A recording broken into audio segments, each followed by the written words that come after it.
Amables televidentes, estamos de vuelta en su espacio Una mirada crítica sobre Guatemala. Hoy estamos hablando sobre educación liberadora en Guatemala y para ello contamos con la presencia de Ceci Garcés, Ana Lucía Ramazzini y Carlos Aldana, con quienes estamos entonces conversando sobre este tema muy importante y, como decía yo al principio, muy interesante que ustedes puedan seguir conversando sobre él después de escuchar lo que hoy estamos presentando en el programa. Vamos en este segundo segmento entonces a tratar de entender cuál es el sistema educativo prevaleciente en Guatemala. Yo estoy entendiendo de ustedes que no es el sistema liberador. No, lamentablemente. Tradicionalmente se ha tenido en Guatemala, y creo yo que en muchísimas partes del mundo, una educación que se la ha denominado bancaria, en donde es eso, es depositar en el estudiante conocimientos, información, en el mejor de los casos desarrollar algunas habilidades, pero siempre de acuerdo a un programa de estudios, a un propósito de lo que pues la institucionalidad pública a través de los gobiernos, en alianzas con las élites y demás, han establecido que es lo que se quiere que su ciudadanía comprenda y pueda producir y desarrollar para el país. Y actualmente yo creo que este mecanismo ha sufrido cuestionamientos a nivel internacional y en base a ello se han generado algunas propuestas más recientes que tratan de perfilarse como alternativas modernizadoras, en donde ya nos están diciendo que no es únicamente la educación en donde el maestro le transmite conocimientos al alumno, sino que ya están invitando a desarrollar en el alumno lo que han denominado competencias. Pero esa palabra hay que entenderla desde la idea de la competitividad. Y entonces no es tampoco que esta nueva corriente o este ámbito más moderno o neoliberal esté generando estudiantes liberados, al contrario, están generando estudiantes que pueden producir para ayudar a que el país incremente su competitividad en producción económica, más como un esquema de hacer operarios y operarias capacitados, que personas capaces de imaginar nuevas relaciones sociales o relaciones de producción o formas de distribución de la riqueza de un país. Ajá. Muy distante de la educación liberadora. Y agregando, perdón, a lo que dice Ceci, cuando se hacen entrevistas a funcionarios y funcionarias públicas y se les pregunta, bueno, ¿para qué educar? La respuesta es interesante porque se vuelve a reforzar una fórmula que de hecho Eric Mulot en uno de los libros de Avanzo tiene muy bien analizada, que es, bueno, ¿para qué educar? Para que haya más empleo, y a la hora de haber más empleo hay más productividad y por lo tanto mayor crecimiento económico. Es como una fórmula bastante lineal que no toma en cuenta la complejidad del contexto en Guatemala y que en algún momento con Carlos me decía que hasta se le podía dar vuelta, ¿no?, a esa fórmula. Pero generalmente la justificación es esa.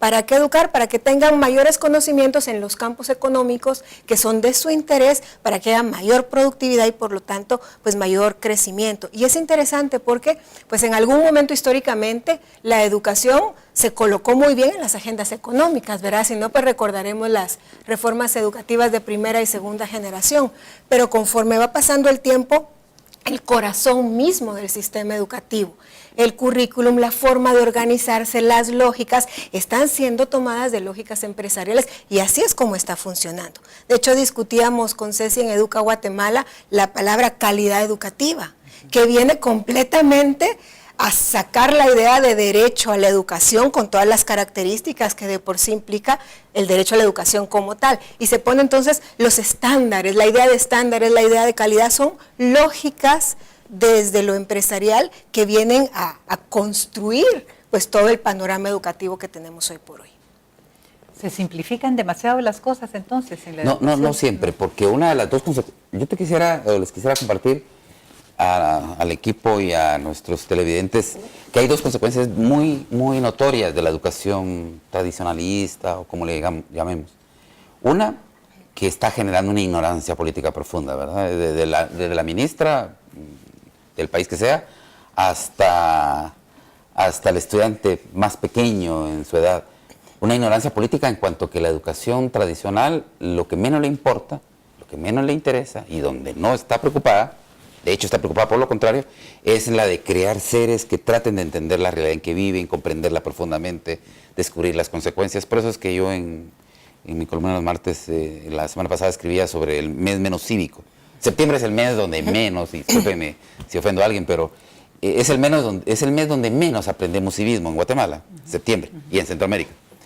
La otra consecuencia, esta consecuencia es la de la ignorancia política, ¿verdad? Genera una brecha enorme entre la persona y su mundo. Eso es un efecto claro de la educación escolar tradicional. El otro es, que tiene que ver con la pregunta tuya, genera estrés, un estrés innecesario e inútil. Cuanto más calidad, entre comillas, tenga un colegio o un establecimiento y más prestigio quiera tener, con más estrés aplastan la vida de los niños, de las niñas y de los jóvenes, porque tienen que responder a ciertos estándares, tienen que responder a las competencias de las que se mencionan mucho, pero lo que generan es un estrés para responder determinados esquemas de conocimiento que terminan siendo muy inútiles, porque a la larga no generan la plenitud o la integralidad en la persona que aprende. Y entonces son dos consecuencias: una ignorancia política muy grave y estreses y capacidad de responder a aspectos que le van a servir probablemente en alguna dimensión de la vida o en ninguna, pero no a la plenitud de la vida. Sí, a mí me parece, bueno, interesante, pero también preocupante, ¿verdad? Siento yo. Sí, totalmente. Y yo agregaría una tercera consecuencia, que es el individualismo. Sí. Realmente es un sistema que fortalece, refortalece y vuelve a fortalecer el individualismo. En tanto ahora entonces empezamos en un sistema de competencia, ya no solo entre estudiantes, saber quién es el abanderado o la abanderada de la clase, sino que también empezamos muy en este año, a mediados de año, la competencia entre centros educativos. Entonces, quiénes están mejores y quiénes están peores en la escala de los resultados de las pruebas estandarizadas. Entonces, de verdad, el individualismo se viene a convertir como en uno de los principios filosóficos rectores del relacionamiento entre las personas en un ámbito educativo. Y eso, para un sistema de competitividades en términos económicos, pues les va perfectamente bien, ¿verdad? Porque realmente imposibilita la posibilidad de que como sociedad podamos unirnos y recrearnos, cuestionarnos y pues salir adelante con otro tipo de relacionamiento, ¿verdad?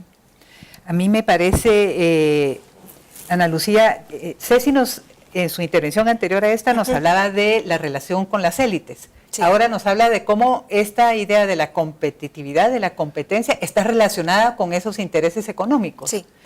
¿Y cómo lo vemos nosotros desde lo que esperan los padres de familia de la educación? Esa es otra pregunta muy buena y otro tema clave, porque al ser una educación que está vinculada con las élites, con una lógica empresarial, resulta que hay una relación cliente-proveedor.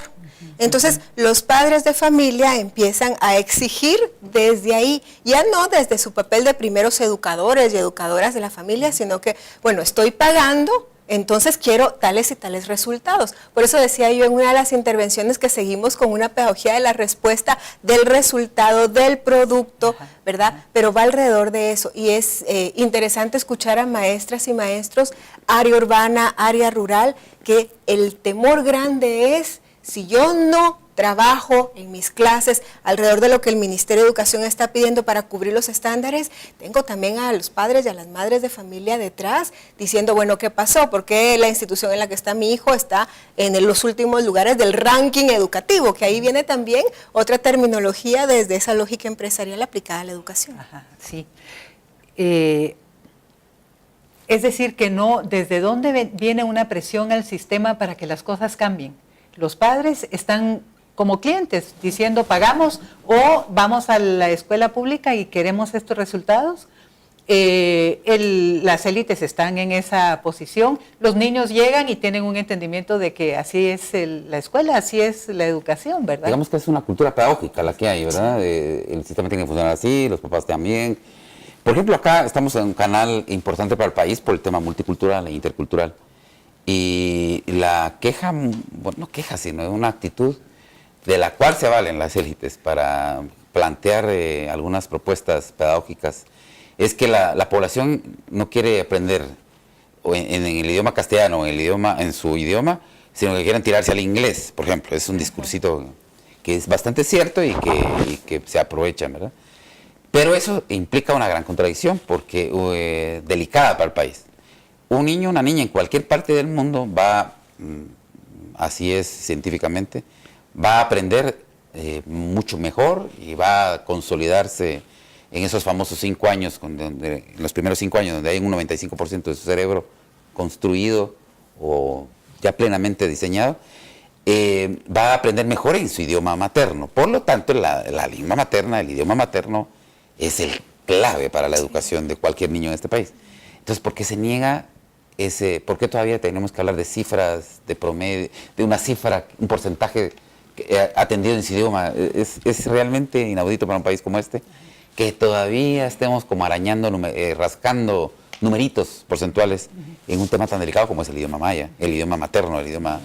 Entonces, pero después vienen algunos y nos dicen, es que si no hablan el castellano y el inglés, su capacidad de entrar al mundo laboral, de insertarse en ese mundo laboral va a ser mínima. Se va a disminuir la capacidad que coman. Eso es válido. Un papá tiene que estar, nosotros los que somos papás, todos estamos preocupados por el futuro económico de nuestros hijos. Pero también es válido, pero también está maliciosamente provocado para ir desplazando. Porque desplazar en idioma maya en la población maya, idioma materno, desplazarlo también significa desplazar cosmovisión, significa desplazar identidades. Y esos desplazamientos son vacíos que se tienen que llenar con otras identidades, con otras formas de ver el mundo. Bien, con estos comentarios de Carlos Aldana vamos al corte y regresamos en breve para continuar hablando sobre educación liberadora en Guatemala.